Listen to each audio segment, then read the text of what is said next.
सुर में गाना सीखिए पाधानीसा ऐप के साथ। AI powered personal music teacher from Saregama.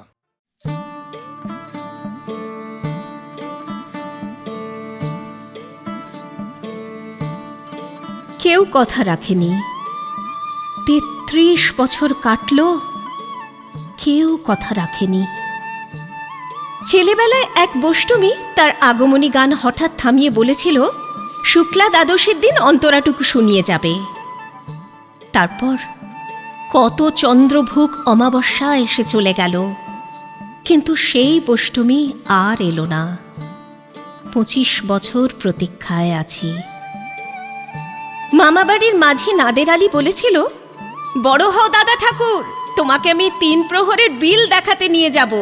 সেখানে পদ্ম ফুলের মাথায় সাপ আর ভ্রমর খেলা করে। নাদের আলী, আমি আর কত বড় হব? আমার মাথায় ঘরের ছাদ ফুঁড়ে আকাশ স্পর্শ করলে তারপর তুমি আমায় ৩ প্রহরের বিল দেখাবে? একটাও রয়্যাল গুলি কিনতে পারিনি কখনো। লাঠি লজেন্স দেখিয়ে দেখিয়ে চুষেছে নস্কর বাড়ির ছেলেরা। ভিখারির মতো চৌধুরীদের গেটে দাঁড়িয়ে দেখেছি ভিতরে রাস উৎসব। অবিরল রঙের ধারার মধ্যে সুবর্ণ কঙ্কন পরা ফর্সা রমণীরা কত রকম আমোদে হেসেছে। আমার দিকে তারা ফিরেও চায়নি। বাবা আমার কাঁধ ছুঁয়ে বলেছিলেন, দেখিস একদিন আমরাও। বাবা এখন অন্ধ। আমাদের দেখা হয়নি কিছুই। সেই রয়্যাল গুলি, সেই লাঠি লজেন্স, সেই রাস উৎসব আমায় কেউ ফিরিয়ে দেবে না। বুকের মধ্যে সুগন্ধি রুমাল রেখে বরুণা বলেছিল, যেদিন আমায় সত্যিকারের ভালোবাসবে সেদিন আমার বুকেও এরকম আতরের গন্ধ হবে। ভালোবাসার জন্য আমি হাতের মুঠোয় প্রাণ নিয়েছি। দুরন্ত ষাঁড়ের চোখে বেঁধেছি লাল কাপড়। বিশ্ব সংসার তন্ন তন্ন করে খুঁজে এনেছি ১০৮টা নীল পদ্ম। তবু কথা রাখেনি বরুণা। এখন তার বুকে শুধুই মাংসের গন্ধ। এখনো সে যে কোনো নারী। কেউ কথা রাখেনি। ৩৩ বছর কাটলো, কেউ কথা রাখে না।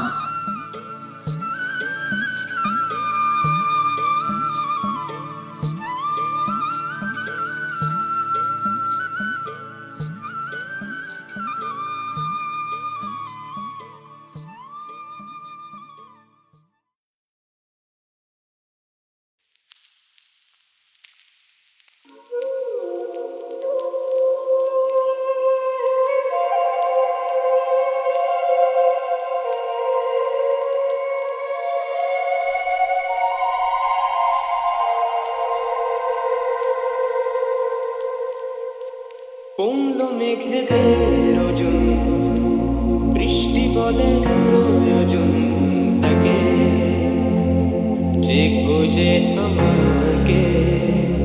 ও কমলো মেঘেদের ওজন, বৃষ্টি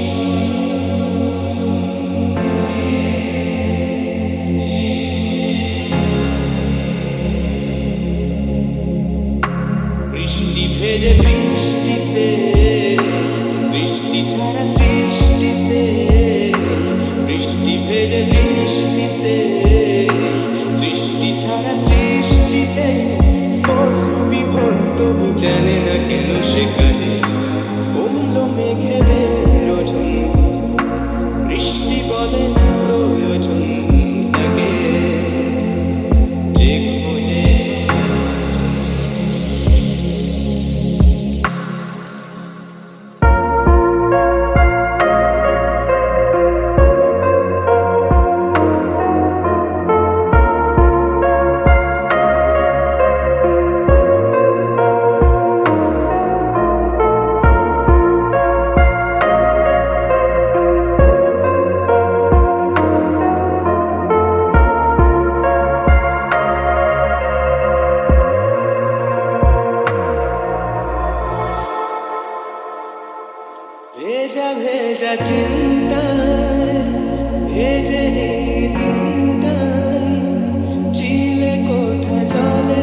বিকেল হয়ে আসছে।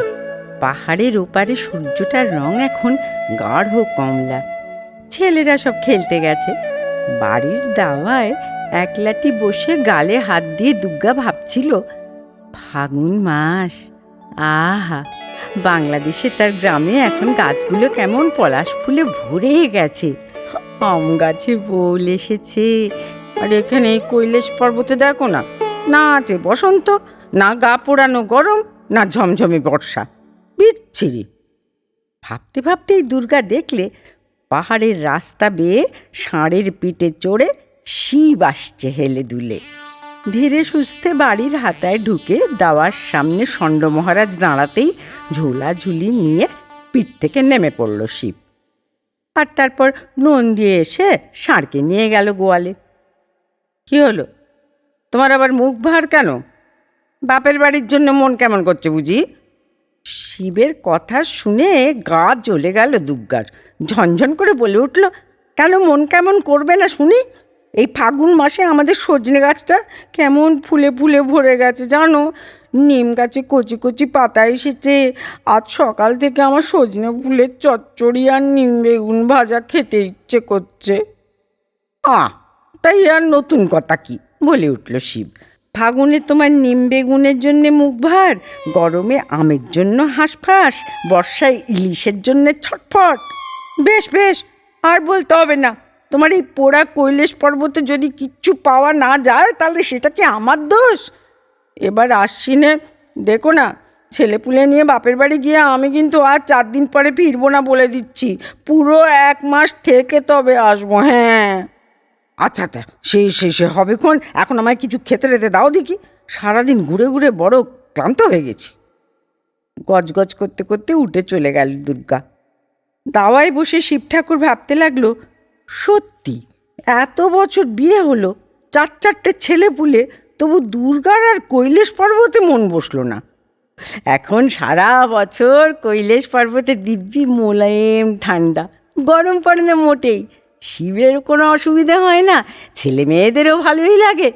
অথচ দুর্গার দেখো গা পোড়ানো গরমের জন্য মন উচাটন। আবার দেখো, শিবকে বিয়ে করার জন্যই দুর্গাই তো কত তপস্যা করে একেবারে একসা হয়েছিল। আর সেই জন্যই তো ওই অত দূরে বাংলাদেশে গিয়ে বিয়ে করতে হলো। না হলে তো এই পাহাড়েই খেঁদি বুচি কাউকে একটা বিয়ে করে নেওয়া যেত। অবশ্য তপস্যা করবেই না বা কেন? হ্যাঁ, শিবের মতো মানুষটি বা পাবে কোথায়? ভাবতে ভাবতে ভারী খুশি হয়ে গোঁফ চুমড়াচ্ছে শিব। এমন সময় শোনা গেল ঘরর ঘরর ঘরর ঘরর শব্দ। দেখ না দেখ, ঢেঁকিতে চড়ে নারদ মুনি এসে উপস্থিত। দেখেই তো প্রমাদ গণল শিব। নারদ মুনির তো আবার ভারী গোপ্পে স্বভাব। এখনই 7 রাজ্যের গল্পের ঝুলি খুলে বসবে, আর তারপরে যদি বলে রাতে খেয়ে যাবে, তাহলেই তো হলো। একে ঘরে চাল ডাল তেমন নেই, তার উপরে আবার দুর্গার মেজাজ খারাপ। ভেবেই সে কি বলবো, শিবের ত্রিনয়নের পাশে ঘাম জমে গেল। নারদ মুনি অবশ্য এসব কিছুই খেয়াল করলো না। ঢেঁকি থেকে নেমে দিব্যি জুত করে এসে বসলে দাওয়ায়। ঠিক সেই সময় কাঁসার থালায় গুটি কয়েক চিঁড়ে আর মুড়ির মোয়া আর ঘটিতে জল নিয়ে ঘর থেকে বেরিয়ে এলো দুর্গা। অমনি দেখো, বলা নেই কমা নেই, একবার জিজ্ঞাসা পর্যন্ত করা নেই, টপাস করে 2টো মোয়া গালে ফেলে ঢকঢক করে ঘটির জলটা খেয়ে আরামের নিঃশ্বাস ফেললে নারদ। আহ, এতক্ষণে যেন প্রাণটা ঠান্ডা হলো। এ কি, বাকি মোয়াগুলো খেয়ে ফেলবে নাকি? কাঁসার থালাটা প্রায় ছিনিয়ে নিয়ে দাঁত কিড়মির করলে শিব। কিন্তু যতই হোক, অতিথি নারায়ণ। দুর্গা তাই হাসি হাসি মুখেই প্রণাম করলেন নারদকে। একগাল হেসে আশীর্বাদ করে নারদ বললে, বসো বসো, তোমার জন্য কেমন সুন্দর একটা জিনিস এনেছি দেখো। নারদ মুনি মাঝে মাঝে কিম্ভূত সব জিনিস নিয়ে হাজির হয়। একবার এনেছিল চমড়ি গায়ের মস্ত 2টো শিং। সেগুলো নিয়ে যে কি করবে ভেবেই পায় না দুর্গা। কার্তিকের ঐশী খুব ইচ্ছে ছিল সে 2টো মাথায় পড়ে ঘোরে। অনেক কষ্টে বকে ঝোঁকে তো তাকে আটকানো গেল। শেষকালে ভৃঙ্গির শিং 2টো ভারী পছন্দ হওয়ায় তা তাকে সেগুলো দিয়ে হাঁপ ছেড়েছিল দুর্গা। ইদানিং তো ভৃঙ্গি সেজে গুজে কোথাও যেতে হলেই শিং দুটো মাথায় পড়ে নেয়। তা আজ আবার নারদমুনি কি এমন সুন্দর জিনিস এনে হাজির করলো ভেবে একটু চিন্তাই হলো দুর্গার। কিন্তু ততক্ষণে এই নাও দেখো দেখো বলতে বলতে নারদ তার ঝোলা থেকে বার করে ফেলেছে ছোট্ট একটা জন্তু ছানা। উমা, এটা আবার কি? দুর্গা তো অবাক।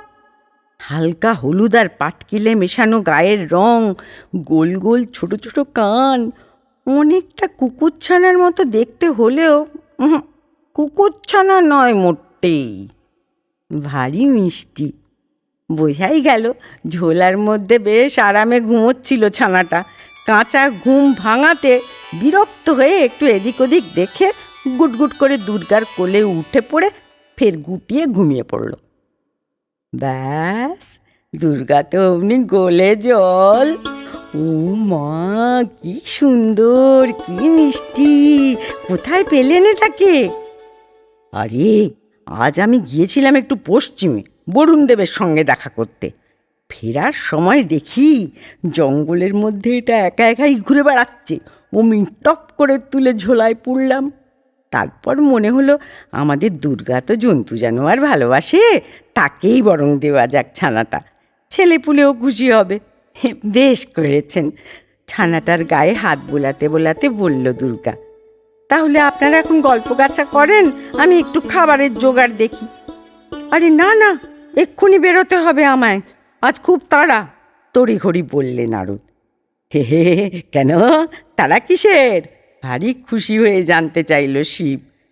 আরে বাবা, ওদিকে ব্রহ্মার কমণ্ডলু ফুটো হয়ে গেছে, আমাকে বলে যে নতুন একটা কমণ্ডলু কিনে দিতে, কিন্তু চারদিক ঘুরে কোথাও একটা ভালো কমণ্ডলু পাচ্ছি না গো। এইদিক সেদিক ঘুরলে আর পাবেন কোথা থেকে? চলে যান আমার বাপের বাড়ির দেশে মুর্শিদাবাদের খাগড়ায়, সেখানে কাঁসা পিতলের জিনিসের খুব নাম ডাক। এমন কমণ্ডলু পাবেন যেমনটি ব্রহ্মা আগে কখনো চোখেই দেখেননি। এই জন্যেই তো আমি মা দুর্গার এত গুণ গাই। বলতে বলতে ঢেঁকিতে চড়ে ঘরর ঘরর ঘরর ঘরর করে ফের রওনা দিল নারদ।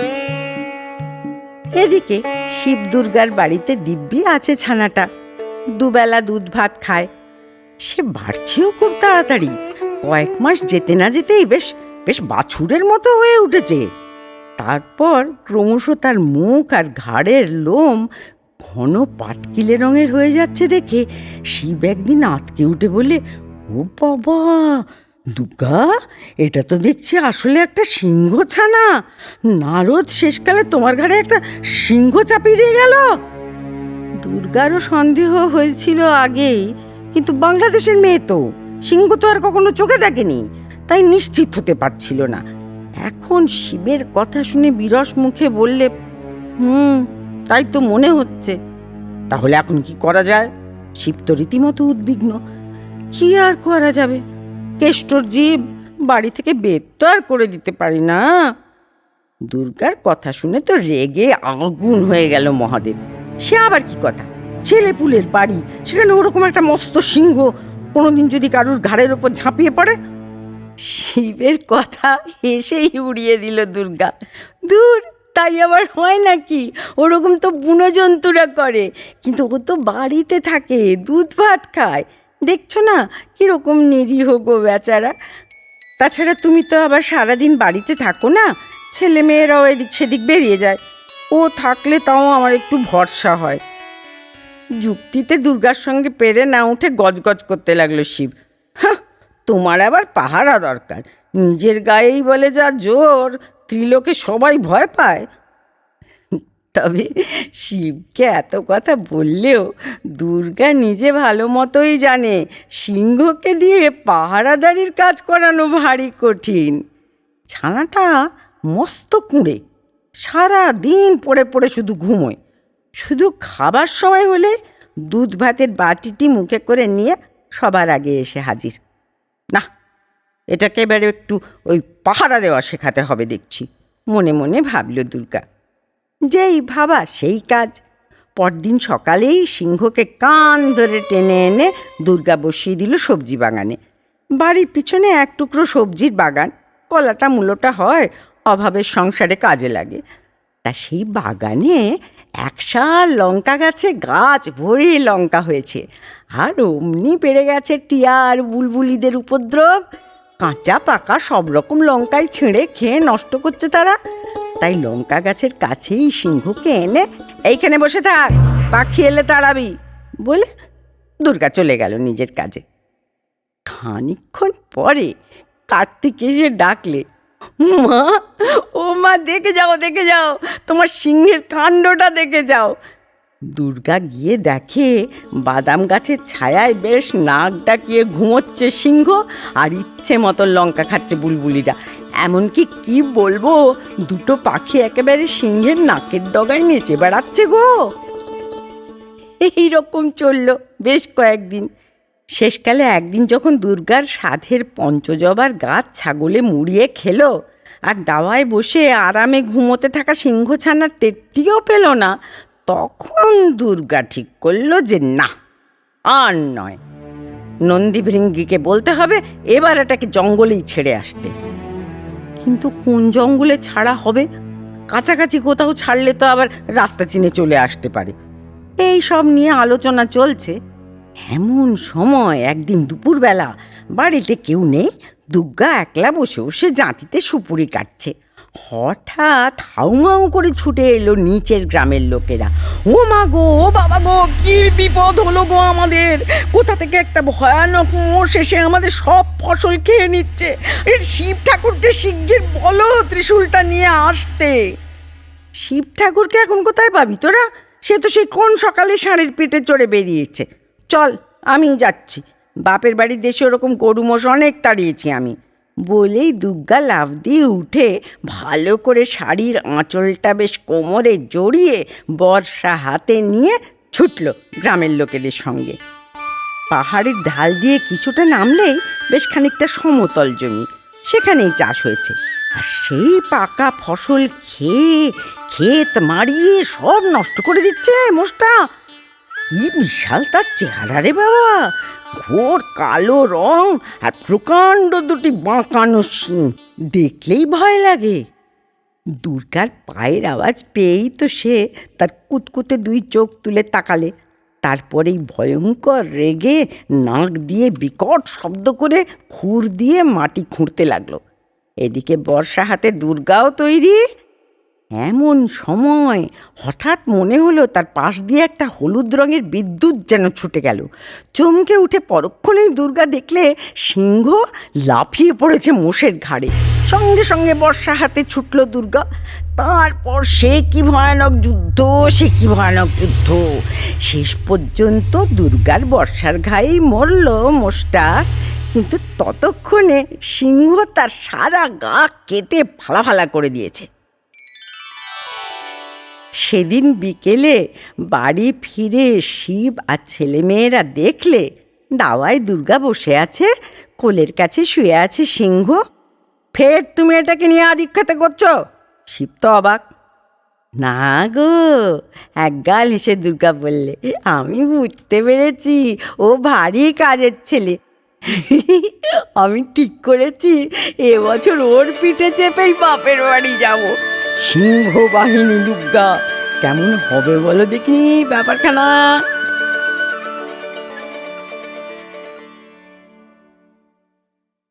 সিংহের গল্প তো শুনলে, এবার শোনো কুটকুটে ইঁদুর, ঝেঁটা ঝাঁটা যার গোঁফ, কুরকুরে দাঁত, সেই নিয়ে খালি সারাক্ষণ সব কিছু কেটে কেটে বেড়ায়, সে কেমন করে হয়ে গেল গণেশের বাহন।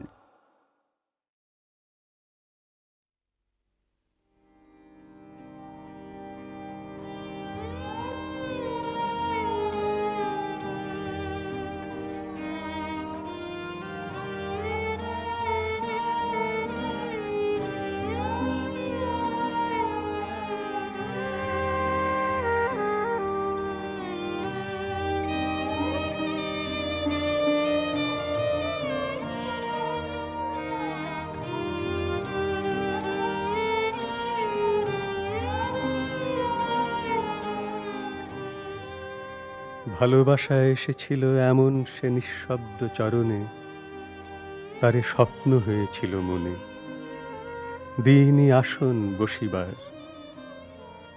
বিদায় সে নিল যবে, খুলিতেই দ্বার শব্দ তার পেয়ে ফিরায় ডাকিতে গেনু ধে। তখন সে স্বপ্ন কায়াহীন, নিশীথে বিলীন, দূর পথে তার দীপ শিখা একটি রক্তিম মরীচিকা। এবারে আমি আমার গুরু ওস্তাদ বেড়ে গোলাম আলী খান সাহেবের বাংলায় গাওয়া আহে না বারম গান, ওরই ছেলের পরিচালনায় আমি বাংলায় গেয়েছি ঠুমরি। আমার যতটা সাধ্য আমি ততটা গাইতে চেষ্টা করব।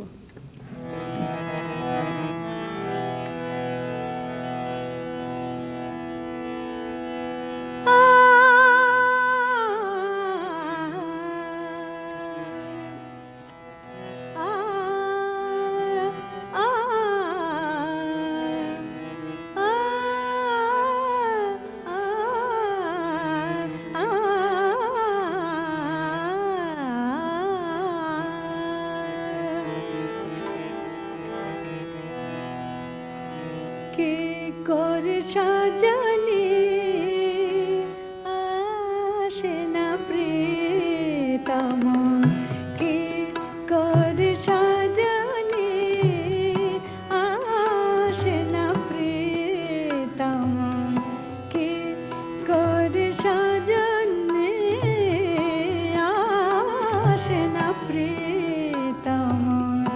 জলে জলে পুড়ে মরে, জলে জলে পুড়ে মরে, জলে জলে পুড়ে মরে, রাত ভোর জাগিয়া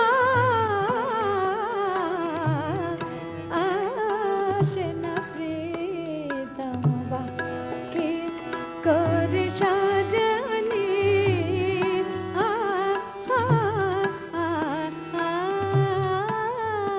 আসে না প্রিয়তম।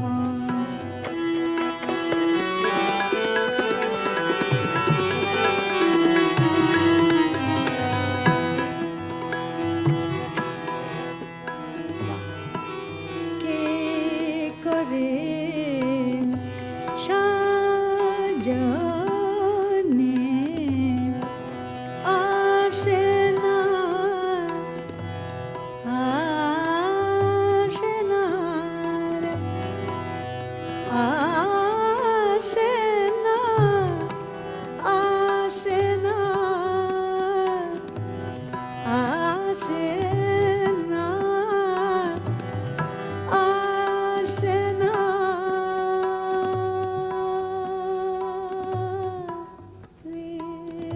প্রিয়তম, আসে না, আসে না,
সাজনে আসে না প্রীতম কি করে সাজনে আসে না প্রীতম কি করে সাজনে কি করে সাজনে আসে না প্রীতম কি করে সাজনে আসে না প্রীতম কি করে সাজনে আসে না কি করে সাজনে আসে না প্রীতম আসে না প্রীতম আসে না প্রীতম কি করে সাজনে আসে না প্রীতম জলে জলে পুড়ে মরে জলে জলে পুড়ে মরে জলে জলে পুড়ে মরে রাত ভর জাগিয়া আসে না প্রীতম কি করে সাজনে আসে না প্রীতম কি করে সাজনে আসে না কি করে সাজনে আসে না প্রীতম আসে না প্রীতম কি করে সাজনে আসে না প্রীতম কি করে সাজনে আসে না প্রীতম কি করে সাজনে আসে না প্রীতম আসে না প্রীতম আসে না প্রীতম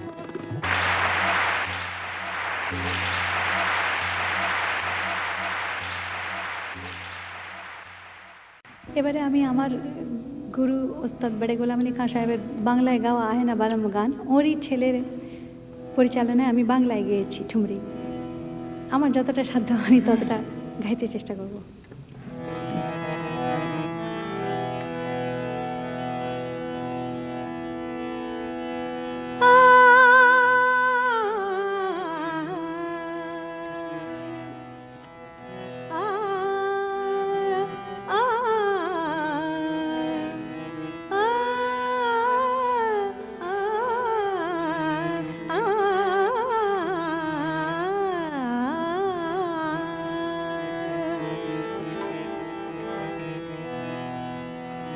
কে করে সাজনে আসে না প্রীতম কে করে সাজনে আসে না প্রীতম কে করে সাজনে আসে না প্রীতম জলে জলে পুড়ে মরে জলে জলে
प्रीतम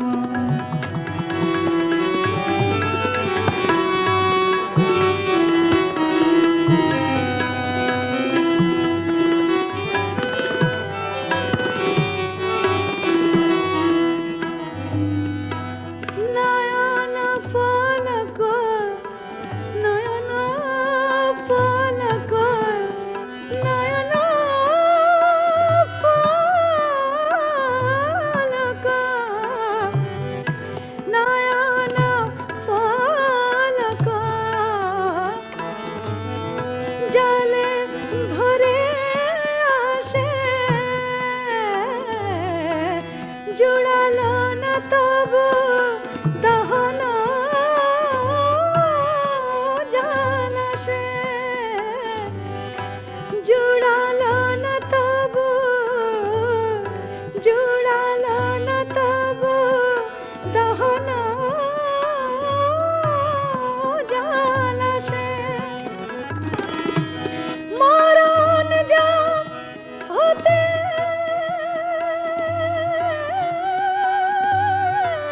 বাকি ও মরণ যা হতে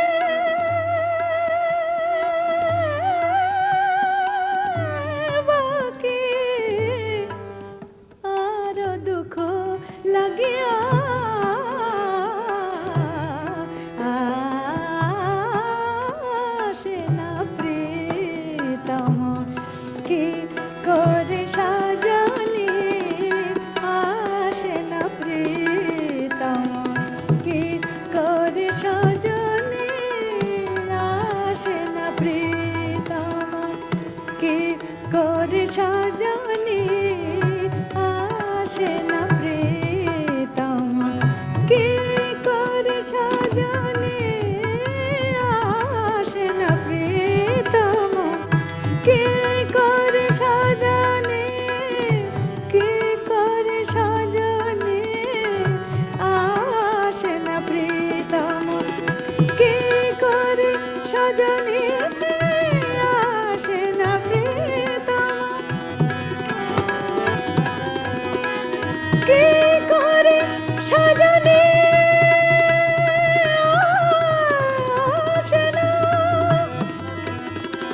কি করে সাজানি আসে না প্রীতম আসে না প্রীতম আসে না প্রীতম কি করে সাজানি আসে না প্রীতম জলে জলে পুড়ে মরে জলে জলে পুড়ে মরে জলে জলে পুড়ে মরে রাত ভর জাগিয়া আসে না প্রীতম কি করে সাজানি আসে না প্রীতম কি করে সাজানি আসে না কি করে সাজানি আসে না প্রীতম আসে না প্রীতম কি করে সাজানি আসে না প্রীতম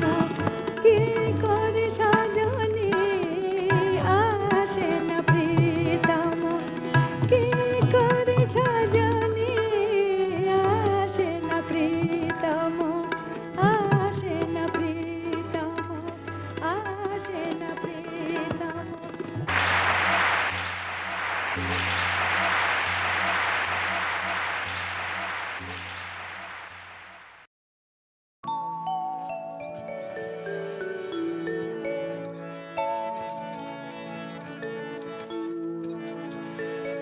আমি এত যে তোমায় ভালোবেসেছি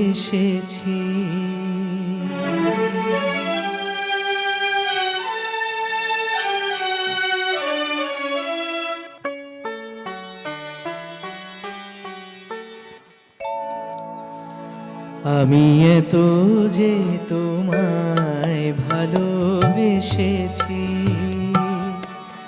তবু মনে হয় এ যেন গো কিছু নয়, কেন আরো ভালোবেসে যেতে পারে না হৃদয়। আমি এত যে তোমায় ভালোবেসেছি।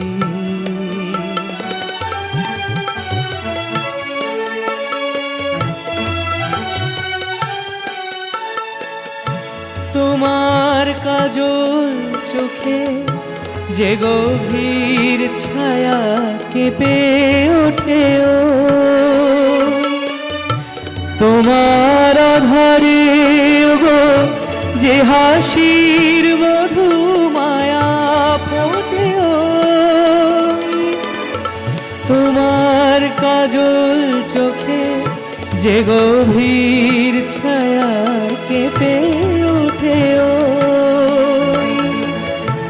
তোমার আধারে গো যে হাসির মধু মায়া ফোটে ও, তারাই অভিমান বোঝে না আমার, বলে তুমি তো আমায় ভালোবেসেছো। শুধু আমার গোপন ব্যথা কেঁদে কেঁদে কয় কেন আরো ভালোবেসে যেতে পারে না হৃদয়। আমি এত যে তোমায় ভালোবেসেছি।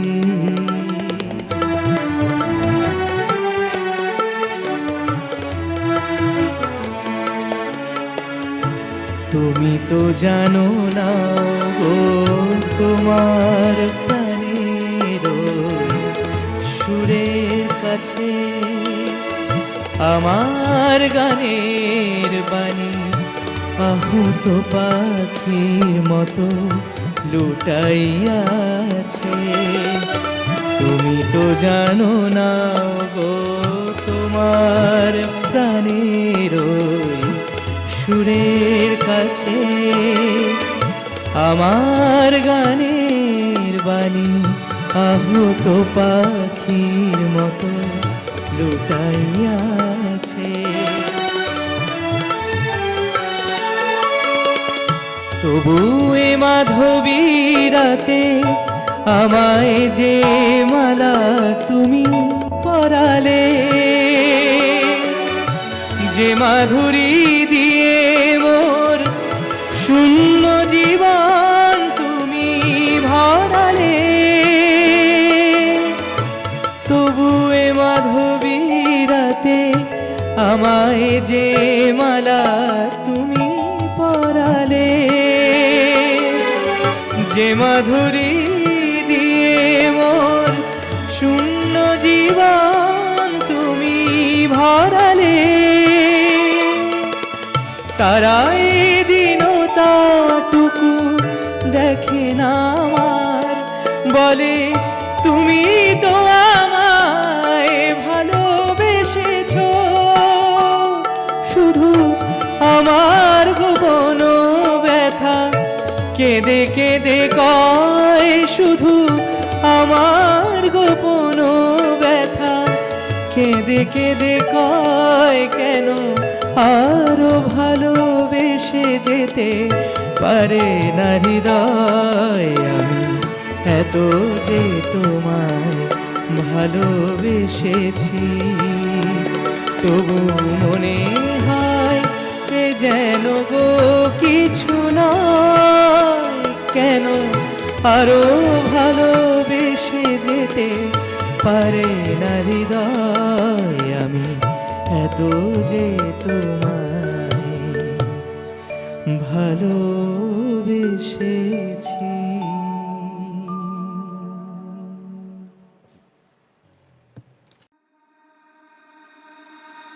তারা যেন ভালোবেসে আলো জ্বেলেছিল, সূর্যের আলো তাই নিভে গিয়েছিল।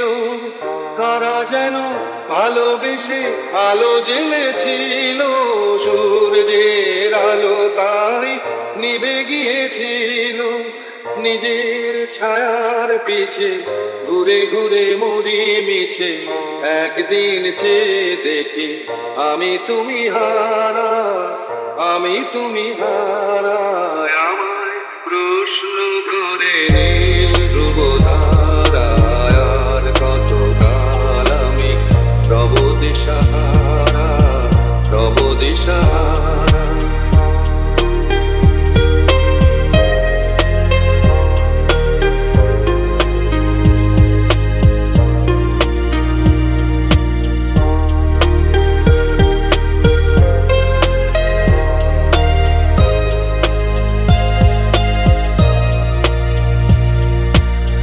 আমি পথ খুঁজি না গো, পথ মোরে খোঁজে, মন যা বোঝে না বুঝে, না বুঝে তা বোঝে।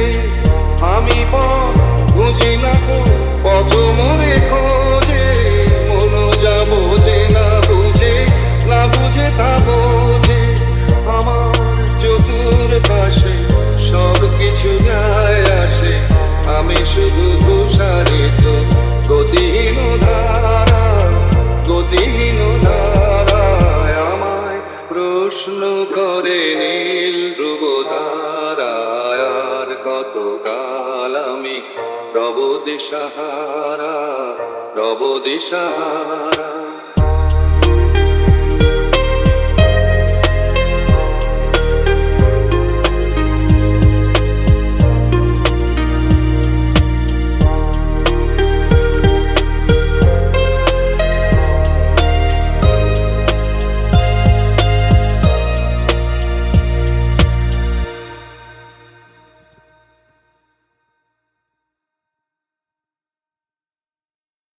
একটা প্রেমের গান গাইবো।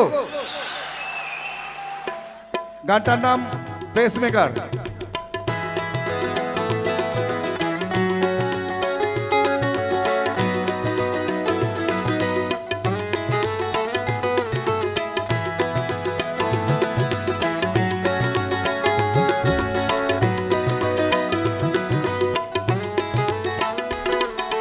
সে ছিল তখন 19, আমি তখন 36। সে ছিল তখন 19, আমি তখন 36। প্রেমে পড়তে লাগে না বয়স, মনে থাকে না 19-20। মন মন মন মন তো চাইলো বিবাহিত আমি, তাতে কি হলো? মন মন মন মন তো চাইলো বিবাহিত আমি, তাতে কি হলো? অনুভূতিরা কি বাধ্যতামূলক একই থাকে অহর্নিশ? সে ছিল তখন 19, আমি তখন 36। প্রেমে পড়তে লাগে না বয়স, মনে থাকে না 19-20।